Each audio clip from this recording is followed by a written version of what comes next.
Hi guys, Andy N, Spoken Maple, back in the house on a Tuesday evening.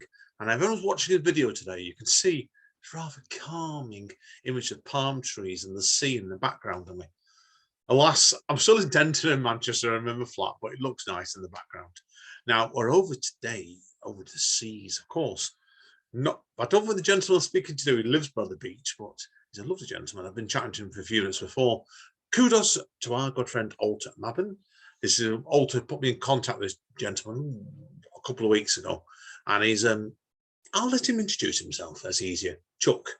For people that don't know you, then, would first of all, you'll tell people obviously who you are, where you come from originally, and etc. And we'll start from there. Well, thank you, Andy. I appreciate you taking the time out today to sit there and put me on your podcast. Thank you. Cheers. My name is Chuck or Charles Haffner. I was born in Baltimore, Maryland. I'm 52 years, almost 52 years ago. Yeah, really? Yeah, I'm old. I've been living here in Florida for just turned 14 years at the end of February. I have two children. One's 17. We'll turn 17 tomorrow. Actually, that's my daughter. And I have a 24-year-old son. So I've been living here pretty comfortably in the warm weather in the winter. So yeah, I've been writing. Well, when I was a teen, I wrote a little bit of short stories. I never really wrote any poetry, but unfortunately, about 3 years ago, I was starting to go through separation. I'm still not divorced yet, very close, but my son left an actual copy of an anthology of poetry, and I picked it up. Typically me, I looked at it and said, nope. I went ahead and started buying poetry books of my own, and then I started writing about 2 years ago. Oh, wow. I haven't done like a lot, but I started off with like 67 followers on my Instagram. I had it for 4 or 5 years without ever really using it, and built it somewhat. I'm like 700 and something, and first started writing off to cope with depression and started off doing like the simple 5-line poems. I got into haiku, got into Tanka, started to work my way into like Cinquains, and some of the stuff I would consider to be non-traditional, of course, or your modern haiku. Unfortunately, I have not written a book on haiku yet, but I've wrote quite a bit of it. I know I've wrote probably at least 200 or 300 haiku poems. At least. Did a couple of years, certainly so. But that one's helped. Had you wrote any poems previous to that, or just come in the past couple of years?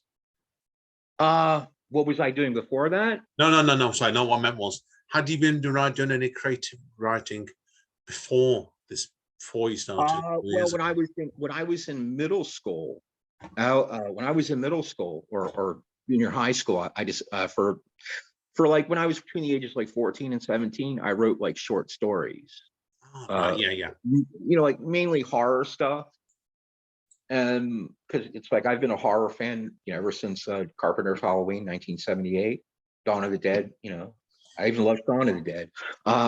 And I don't know. I didn't write because a lot of things happened in between then. Then all of a sudden, I thought this was the perfect time, because it's like I think that writing about if you're depressed or you're not happy, it gets your feelings out, regardless, if people like it or not. If you know what I mean. No, agree completely with you. To be honest, I started writing when I was 10, and I'm nearly 50 now, so I know what you mean there. And it's like, certainly in my case, I had gaps in it, and I probably started in the 30s. I think there is sometimes, whatever age it really comes at, it's a trigger sometimes. And from what you'd say, you've done over 200 haikus already in 2 years. And I know already you've done other forms as well. So it's like, he said, it's just started when it started. And it's been like, it feels like to me, it was just an onrush, wasn't it, really? Yeah. Oh, just started off really slow, and then it just worked its way into, basically after I met Alta, I started to write a lot more. I wrote like I mean, it took me like a month to write. It took me like a month and a half to write my first book. And then 2 weeks after, not even 2 weeks after I wrote my first book, I already wrote my second book because I saved a lot of those poems, and I kept some, but the third book was it was a little bit more. It's like, yeah, I like writing. It's like I have a lot of spare time on my hands, because it's like my mother. It was like when my mother was alive, I stayed home and take care of her, because she was 82 years old, and it was and it was like to sit there to pay for like a live-in CNA, or and I refused to put my mother in a nursing home, so I thought this was the best bet. It's something my father would have wanted, so Yeah, that's no, of why I course. did. No, fair play to respect you, mate, for that one straight away. So, because I've got both my parents still alive, and my dad's 87 now nearly, and he's doing great. Mentally, he's still there, and like I got a lot. Been a writer, I got it from my dad really. And my mum, both of them not writers, the readers. So, and that's what I found. Like, well, both your parents were readers much then, were they all? Actually, my father would read books, but not very often. My mother's from Korea, or was from Korea, so Oh, she right. she never could read English. So so she, it's kind of like, so she never, I've read some of my stuff, because I was writing while she was still alive, and I read some stuff, but it was kind of like my mother, really didn't understand it, but I did write a lot of stuff for her. I have quite a bit of poetry that I've written for her, because, it's the way to grieve, at least it's my way of grieving. So. Yeah, no, of course. Respect you straight away with that. Now, obviously, like I said before, you've done a number of books, and I was going to suggest to people to go and check them out anyway. And I know you've worked on quite a number of different projects of Alta as well. Because Alta first, Tom recommended me to you last year, I seem to recall. And I know she sent me over to me a book that you had a hand in as well, where two over me, both your haiku and reflection books, Santora. I've also a copy of your loon poetry as well. So that I know about both those two you did together with it. So Well, I can have her send you all of them. I'll speak to her. Don't worry about that one. I mean, we also like that, definitely knows me. But what I've read of yours, really, really enjoyed it, Charles. I've got a chuck, I should say. Thank you. Now, is there any sort of form then that you've tackled so far then? I always like to ask you, so you're quite specific on the form for writing. Some that you've actually really enjoyed, and some that you think to yourself, no, I'm not going to write in that form again. Well, it's like I can write traditional haiku, but it's a little bit more difficult. Well, haiku is easy to write, but it's difficult to master. And maybe if I went to workshops, or which is really funny, because I have plenty of I probably have 20 different traditional haiku books from the masters. Your Basho, your Esau. I have a lot of do love books. Basho, yeah. And it's like, and it's beautiful, it's beautiful stuff, but it's like, it seems most people like the non-traditional stuff as far as popularity goes, but I like it. I would love to write sonnets, but unfortunately my ears aren't really good enough to to hear the iambic pentameter, to Yeah, be it's able really to tricky, really, really tricky. Sonnets, get because it. I've done what 3 of them probably in full life, and each one took me about 6 months to write. I struggled they're at the same one you've got there as well. It's I really mean, I've written some stuff, but I'm not sure if it's actually in the pentameter. It's like I understand like the 14 lines of 10 syllables, and I understand either the Shakespeare form, or the other form. I don't, starts with a P. I can't remember. I actually prefer that one, because it's the same rhyme through the first 8, and then it changes over. So it's really nice. I've got a friend that's a real master of those sort of stuff, and yeah, he's told me that himself. It's really, really tricky stuff. So I think it's a good challenge. I think haikus, mind you, and I know you've done a book of Tankas, one of your books. I think they're much more, with them, it's much more concise. I think there's some ways are more harder to write, actually. The first book, where when I was following I didn't understand. I thought that I tried to write the 57577 Tonkos. And I was trying, and I basically put my Kegos in every single one. And it's like, so, and to some pros, it's going to be broken or fragmented, but it can be a struggle to do that. And when I finished that, I said, there's no way that I will ever do another seasonal book again. But then I sit there and I just keep on writing other seasonal poems. I always try to, I don't know, it's really strange. I don't know, it's like the first book, Seasons. The second book was four different feelings. And of course, like the third book was four different types of love. You know what I'm saying? So it's kind of like, it's like you always have to, I will always try to find some type of structure. That's probably one of the reasons I really don't write free verse. It's because I like to follow some type of rules. You know what I mean? It's kind of like, one of my favorite poets is Elizabeth Barrett Browning. I mean, she's one of the best sonnet writers. I mean, of course, Keats is, I do have some of Keats' sonnet where, Shakespeare is great, but I don't know why. I'm just not a really big fan of Shakespeare's poetry. I mean, even though he has some of the, he has some of the best stuff out there. I mean, just like a lot of people like,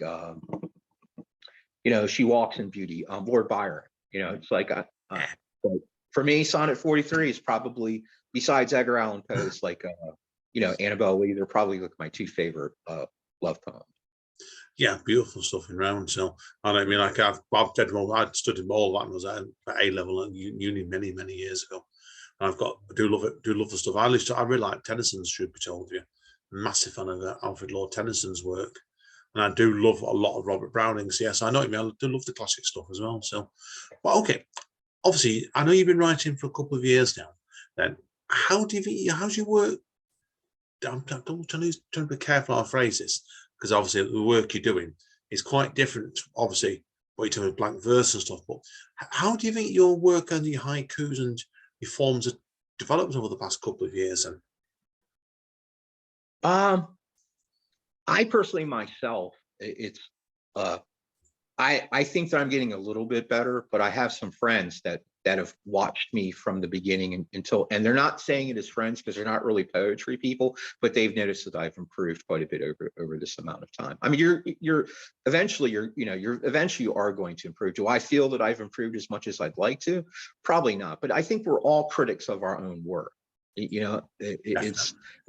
I mean, there's some stuff that I'll write and I don't like it, but I post it, and then it's really strange. Some of the stuff that I really like, it seems nobody really likes, and the stuff that I don't like, but I just said, oh, because usually when I write something, I just go with it, regardless if it, and then it's like, I don't like it, but okay, here it goes.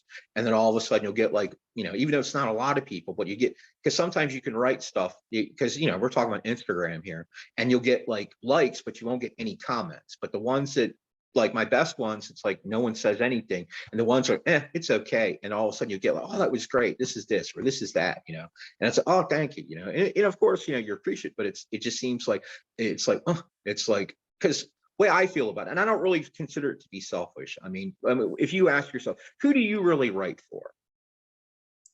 Yeah, my case, I write for myself. I'm very selfish. yeah, absolutely. I write for myself too. I mean, I don't really mean to be like that. And it's like, I will take, and I definitely will take criticism. I think everybody should, because, but it's kind of like, but if somebody says, well, this is, because I've had it where people have complained about, I don't want to get into too much detail, but somebody would, some basic stuff, because, I'm 52 years old. It's like, let's just say it's as simple as a pronoun. And it's just the way that I speak, and it could go for anybody. I've gotten into I got basically left Facebook because of that. But as time goes on, I try to write more of the style that people want to sit there and see, and and it does improve. But truly though, ultimately, I do write for myself.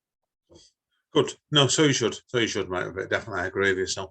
Now, I'm obviously interested in learning as well. On different note, you were telling me before as well about your podcast, weren't you?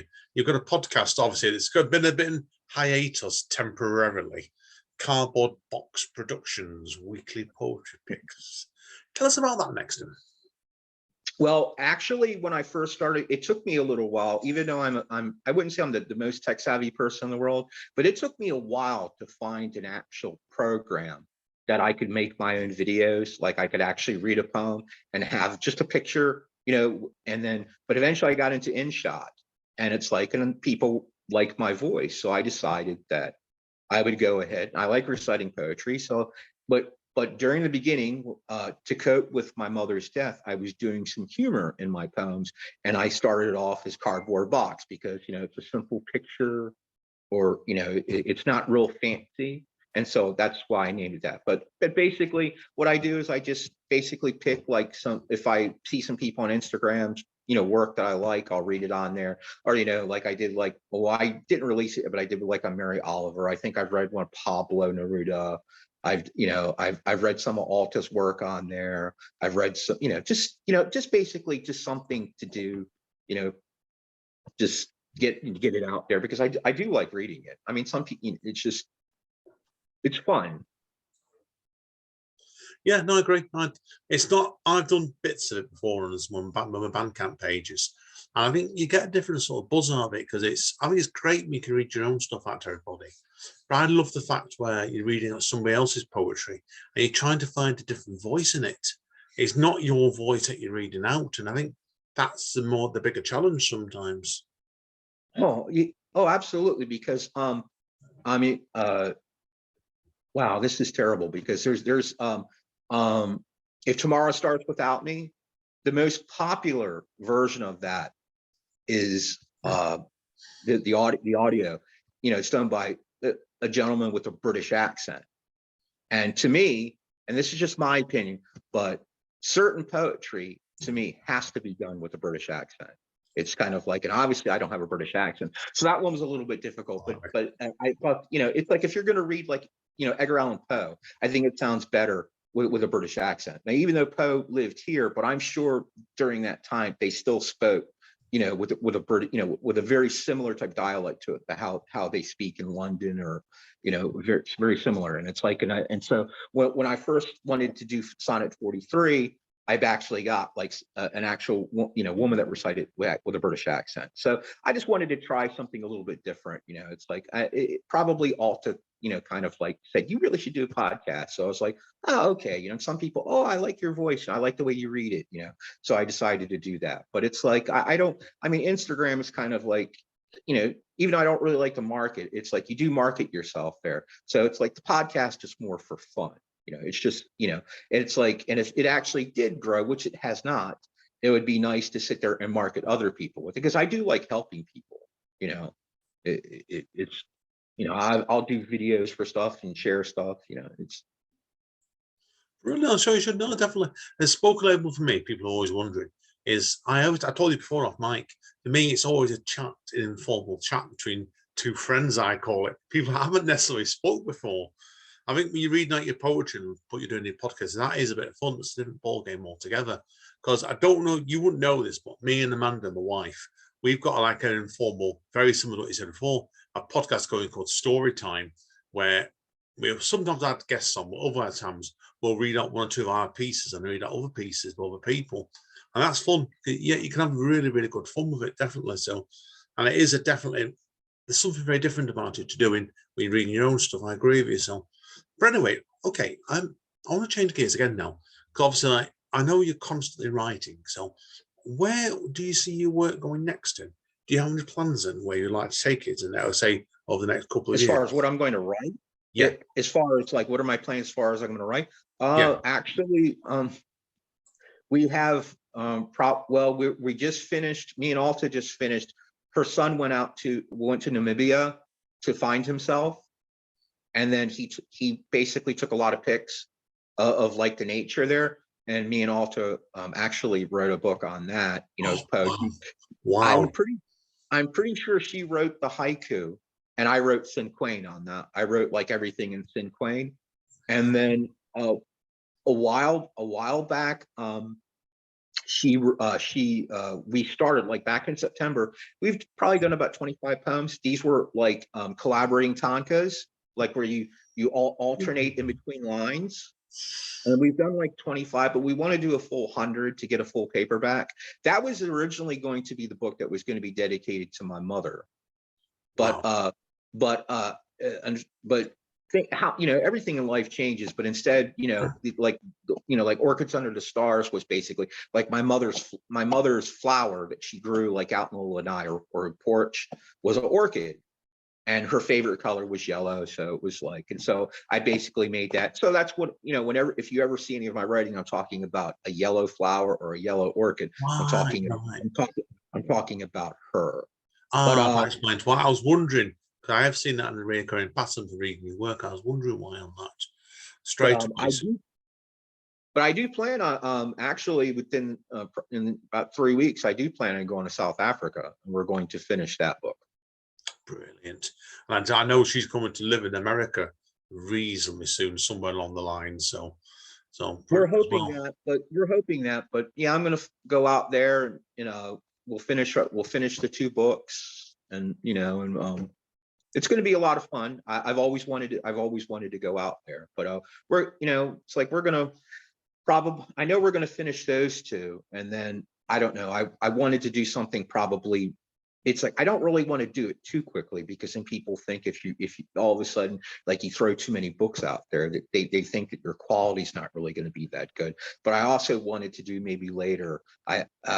It's things change, because I thought my next book was going to be, I wanted to write like a book of poetry, basically talking about basically like praising people or talking about people that I knew that are now gone or dead, and to make a long story short, my father and his family used to play pinochle with his mother. So I wanted to name it Pinochle Players in Heaven. So, but that might be something that might take me another year or something, because that one, you have to be in a certain type of mood to write, because but it is true though, I do tend to write a lot of gray or dark. That's probably what I am a very big fan of dark poetry. No matter, I mean, Sylvia Plath, I love Sylvia Plath and just some of her, her stuff. Massive fan of Sylvia Plath. It's like that's their Ariel book came after I was originally a character. She died. Just the rage in that book is just absolutely extraordinary. It's certainly for me, and I've interviewed quite a huge amount of female poets over the last 6 years as spoken label, and nearly all of them have said one way or another Sylvia Plath proved an influence on their works. So I think she's definitely I've seen her basically straight away. So now I want to ask you next, and obviously you've been told me just now that you're doing collaborating tankas. Now I found that really fascinating. So how did you do that then? Because were you doing like say you send a line to each other in the morning and then just send one back to you later on, and you're trying to balance them out in response to each other? At first we used to do it because that's how we first started talking. We wanted to do some collaborations, and she asked me if I wanted to do some collaborations, and I said sure, and then she would send me a line, I'd send her a line back, and then it would take like, sometimes it'd take 10 minutes to do, and sometimes it'd take like a day. After we did like the first 10, then we started to talk. We would, video chat, and then we would just do them while we were sitting there talking. Brilliant. That's brilliant. That's absolutely brilliant. I've wrote 2 books now with my wife Amanda, and we had it's not tankers, but what we did was we did a book called Run Away With Me in 7 words, and we were taking it in turns, writing a line of 7 words each, sending it on to the other one, and the other one going to follow on. And about 2 years later, we did the same again with Run Away With Me again in 8 words. So it's 8 words. And it's like, I think when you're doing forms like that, it's really quite challenging.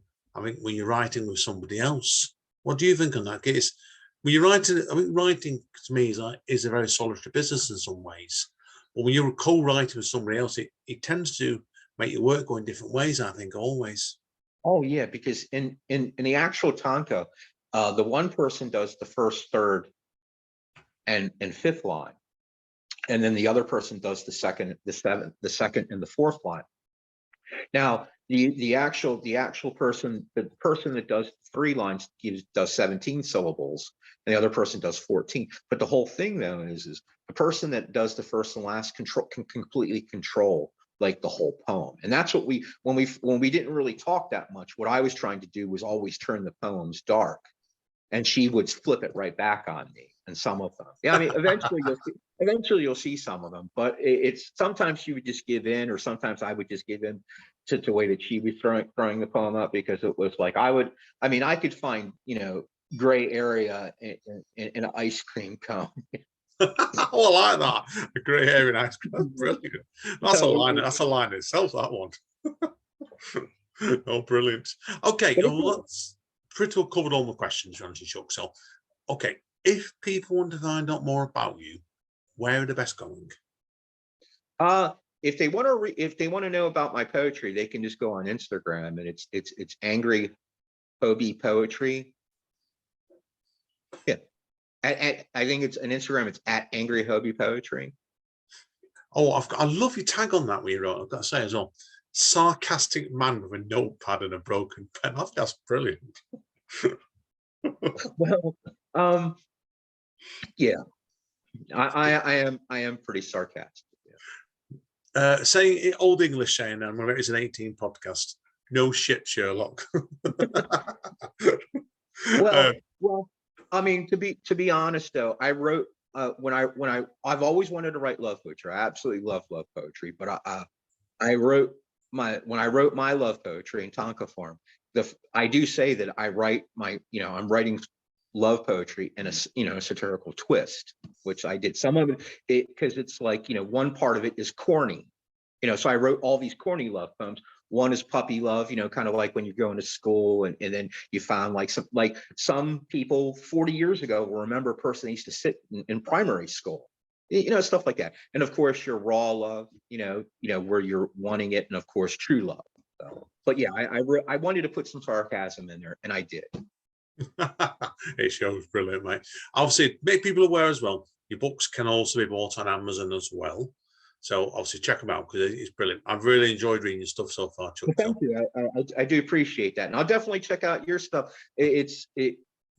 I definitely will, because I definitely am interested in the form that you were talking about, where you write 7 words and the next person writes 7 words. Oh, that's me and my wife creating our own forms. So we're very good at that. So I'll send you links over, sure. Anyway, okay, guys and girls.